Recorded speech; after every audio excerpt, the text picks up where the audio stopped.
Salam sejahtera, selamat tengah hari saya ucapkan kepada rakan-rakan media. Hari ini kami menerima buku laporan LAKAN, iaitu Laporan Ketua Audit Negara 2022 berkenaan Pengyata Kewangan Kerajaan Persekutuan, dan juga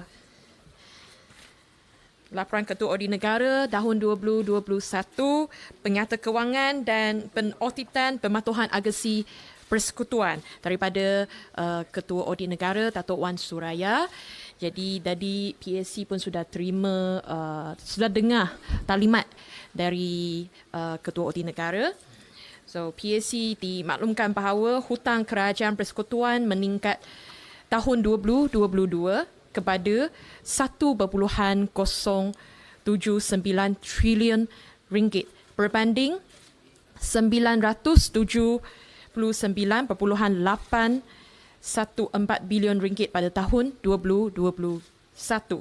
Dengan jumlah perbelanjaan kerajaan persekutuan meningkat daripada 333.484 bilion ringgit pada tahun 2021 kepada 395.246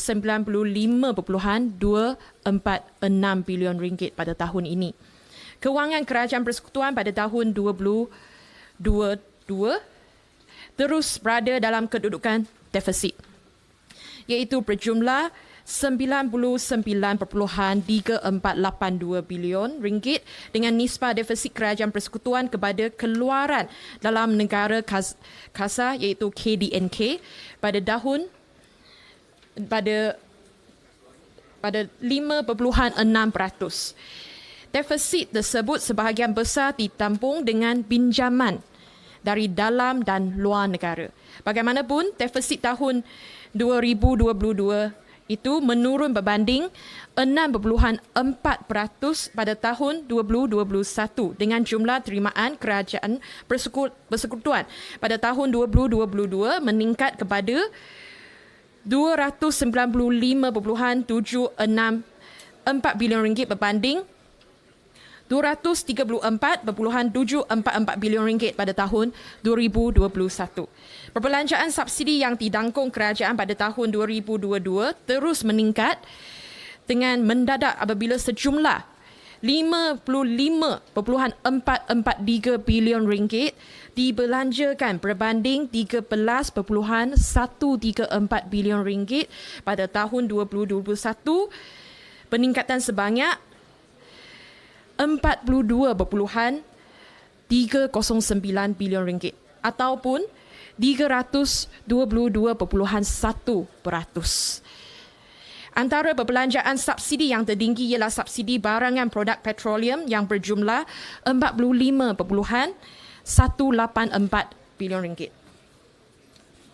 Walaupun hutang kerajaan persekutuan melebihi 1 trilion ringgit, nisbah statutory hutang persekutuan ini adalah pada nisbah 57.6% kepada KDNK dan ia masih di bawah had statutory 65% kepada KDNK seperti yang ditetapkan di bawah Seksyen 2 Akta A1635 menetapkan had statutory hutang dalam subsection 3/1 Akta 830.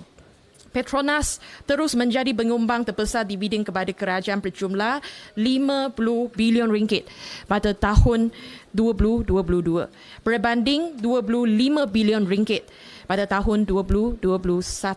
Dengan jumlah keseluruhan dividen pelaburan yang diterima daripada 16 syarikat berkaitan kerajaan dan 2 badan berkanun adalah berjumlah 55.815 bilion ringgit.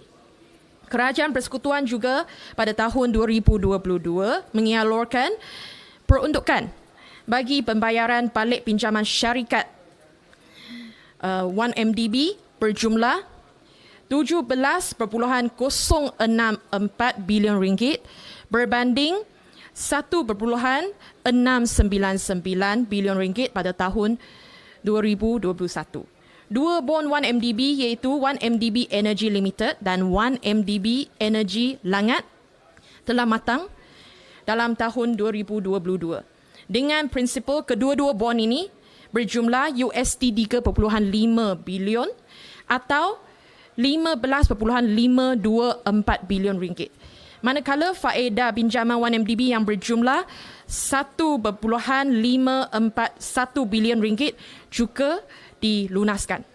Sehingga akhir tahun 2022, jaminan pinjaman syarikat 1MDB dalam berjumlah 18.170 bilion ringgit, iaitu terdiri daripada bond berjumlah 3 bilion USD atau 13.170 bilion ringgit yang perlu dilunaskan pada tahun 2023 dan bond berjumlah 5 bilion ringgit yang akan matang pada tahun 2039. Ini adalah ringkasan PSC dari laporan yang kita terima pada pagi ini. Sekian, terima kasih dan saya menjemput Ketua Audit Negara Datuk Wan Suraya untuk menyampaikan sepatah dua kata. Okay. Assalamualaikum warahmatullahi wabarakatuh. Salam sejahtera, salam Malaysia Madani. Sebentar tadi saya telah memberikan taklimat ringkas berhubung isu-isu yang dibangkitkan dalam dua laporan Ketua Audit Negara peringkat persekutuan, iaitu seperti yang telah dimaklumkan, laporan Ketua Audit Negara mengenai penyata kewangan Kerajaan Persekutuan tahun 2022 dan laporan Ketua Audit Negara mengenai penyata kewangan dan pengauditan pematuhan agensi persekutuan tahun 2021. Secara amnya, secara keseluruhannya mengenai laporan Ketua Audit Negara mengenai penyata kewangan Kerajaan Persekutuan, secara keseluruhannya penyata kewangan Kerajaan Persekutuan menunjukkan gambaran yang benar dan saksama tentang kedudukan kewangan Kerajaan Persekutuan bagi tahun berakhir 31 Disember 2022, di mana rekod perakaunannya telah pun diselenggarakan dengan kemas dan teratur. Justru saya telah pun mengeluarkan sijil Ketua Audit Negara tanpa teguran dengan lain-lain hal, di mana kedudukan prestasi kewangan negara adalah dilihat lebih baik berbanding tahun 2021 disebabkan beberapa perkara ataupun tindakan yang telah diambil oleh pihak berkuasa kewangan, termasuk prestasi penggunaan amaun pinjaman bagi tujuan perbelanjaan pembangunan yang semakin baik, iaitu sebanyak 48.962 bilion ringgit bagi tahun 2022. Kita dapati juga terdapat pengurangan dalam penggunaan perbelanjaan pembangunan untuk membayar balik pinjaman liability PFI dan prestasi penggelasan perbelanjaan mengurus kepada perbelanjaan pembangunan yang semakin baik bagi tahun 2022, iaitu penurunan sebanyak 89.1%. Jadi kita secara amnya, seperti yang saya maklumkan tadi, penyata kewangan Kerajaan Persekutuan menunjukkan satu gambaran yang benar dan yang lebih baik berbanding tahun-tahun sebelumnya. Selain itu juga kita dapati bahawa kedudukan hasil negara juga telah bertambah pada tahun lepas seperti yang telah dimaklumkan oleh YB tadi, dan pertumbuhan KDNK yang semakin baik pada tahun 2022, di mana nisbah hutang persekutuan kepada KDNK adalah pada kadar 60.3%, iaitu lebih baik daripada tahun 2021 pada nisbah 63.3%. Saya telah pun mengemukakan 3 show kepada pihak kerajaan bagi pengesahan penyata kewangan ini. Pertama, iaitu untuk mempertingkatkan disiplin perbelanjaan mengurus, memperkasakan usaha penjanaan hasil dan pemantauan balik pinjaman. Kedua, untuk memastikan dana kumpulan wang pembangunan dibelanjakan bagi projek-projek fizikal dan bukan fizikal yang termasuk di bawah RMK 5. Dan ketiga, untuk memastikan setiap pelaporan dan persembahan dalam item penyata kewangan adalah selaras dengan piawaian perakaunan dan peraturan kewangan. Berhubung dengan laporan Ketua Audit Negara mengenai penyata kewangan dan pengauditan pematuhan agensi persekutuan, setakat 31 Disember 2022, 141 penyata kewangan telah siap diaudit dan dikeluarkan sijil Ketua Audit Negara.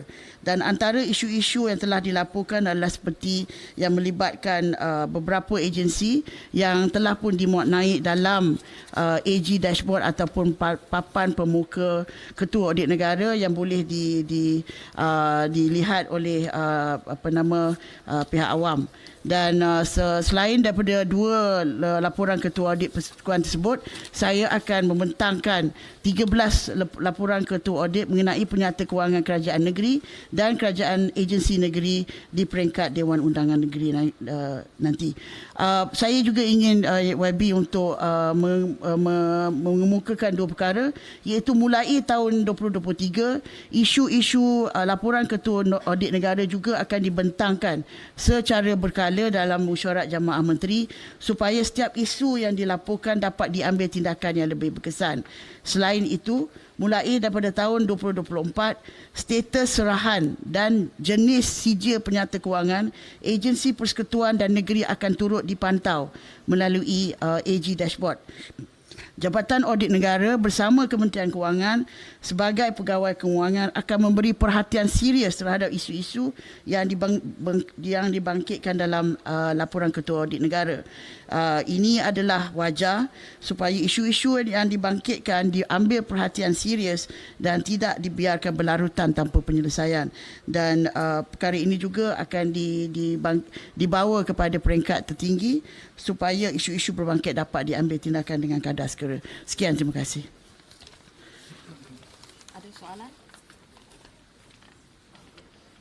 Kalau tak ada soalan, terima kasih. Nanti kami akan edarkan press statement ni di pejabat bawah. Terima kasih.